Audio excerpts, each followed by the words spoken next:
the outward revealer of the inward mind of God, a prayer of St.G. Once upon an unknown time, existence was divided into two spheres, the natural and supernal, or say the earthly and the heavenly. We have mistakenly separated spiritual from natural, and if one believes in nothing heavenly, then he has one sphere of two categories, so that we credit ourselves a life of the spirit accounted to anything immaterial, thus to include mental telepathy, auras, charms, channeling, magic, the paranormal, also residing Satanism, magic, sorcery, necromancy, and voodoo curses. But of the Lord are two ways, the corporeal and the redemptive. Oddly, our redemption comes corporeally through the given body of the only begotten Son of God. Thus to say that from eternity our salvation was a prominence in your mind, yet we have used all of history to remove it from ours. Secretly we know that we, in fear, in sadness, in triumph and in ecstasy, all cry out, "O God." This is to say, our mind and spirit and our loins know from whence they come and to whom they must return.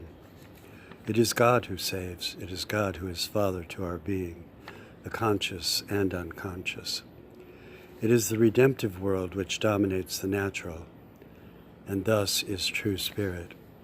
Also that the spirit is a person of the triune God, a monotheism of particularity, and whereas other monotheists have a God with no one to love, the Christian God is a refuter of all other spirits but his own, all other loves but his own, all other people but his own. You are love among other superlative attributes, none of which defines you. You are the unknown God, as the Greeks set aside to find, to worship.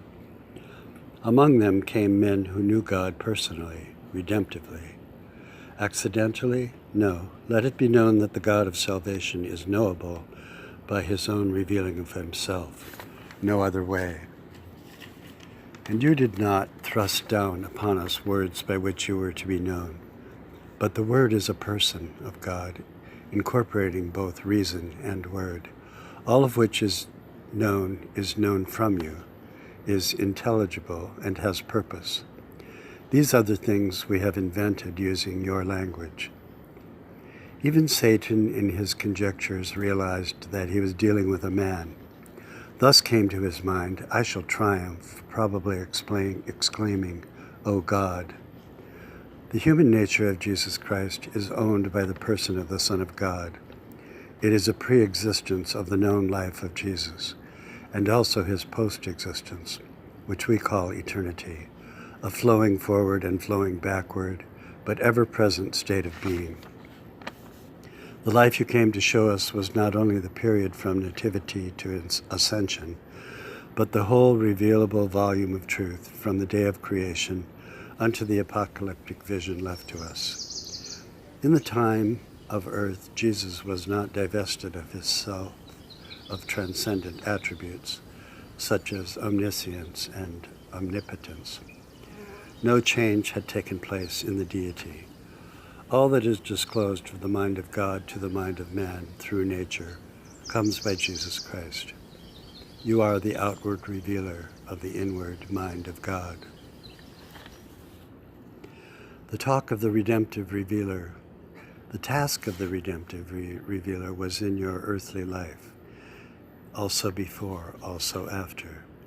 You are the mediation to man of the kingdom of God through nature. In the Old Testament, you are the as yet unincarnate Christ, no different from the beginning of the world. The Word became flesh, never to be laid aside again.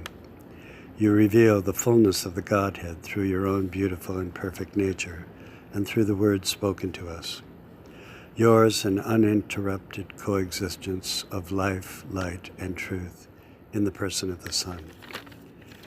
In our time, the idea of evolution has taken hold of the modern mind, such that Jesus is thought to have developed during his life. This is not so. You are in one mind. What your soul desires, even that you do. I go forward, and you are not there. Backward, and I cannot perceive you. Oh, that I knew where I might find you. And you say to me, I am written on your heart. The innate beauty of the vision of truth and of all things are in the mind of Jesus. The reality of heaven is within you, the reality of the essential Godhead. That is, not all is yet revealed to us, and in the infinite sense never shall be, yet we have the essential you, the lovely, adorable, necessary to be worshipped God of all things. Saying of yourself, I dwell in the high and holy place, with him that is of a contrite and humble spirit, the restorer of confidence and hope, reviver of the oppressed. In a word, your Redeemer. And you who have mourned shall be given a beautiful headdress instead of ashes, a crown of beauty.